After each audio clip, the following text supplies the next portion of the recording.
তিলক ছাড়া যেকোনো শুভ কার্য সম্পন্ন হয় না। সেটা বিয়ে হোক বা যেকোনো যজ্ঞ অনুষ্ঠান বা যেকোনো শ্রাদ্ধ, যেকোনো কার্যে তিলক কিন্তু অবশ্যই প্রয়োজনীয়।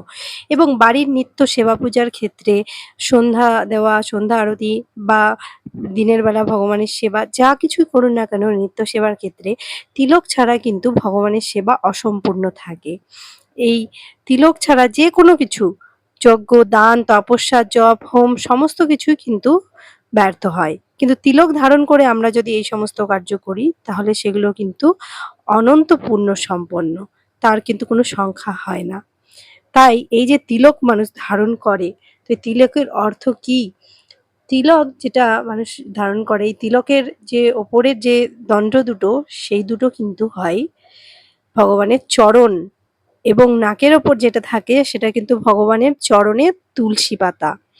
তো সেই তিলক দর্শনের মাধ্যমে যে মানুষ এই তিলক দর্শন করে তার মাধ্যমে কিন্তু ভগবানের চরণ এবং ভগবানের চরণে অর্পিত তুলসী পাতা কিন্তু দর্শন করতে পারে।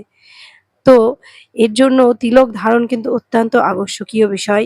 যে কোনো বাড়িতে ছোটখাটো যেভাবেই হোক ভগবানের সেবা আমরা যখন করি তার আগে আমরা যেন অবশ্যই তিলক ধারণ করি। কারণ তিলক ধারণ ছাড়া মহাপ্রভু বলছেন কপাল তার শূন্য শ্মশানের মতো, যে তিলক ধারণ করে না তার কোনো সেবা ভগবান গ্রহণ করেন না।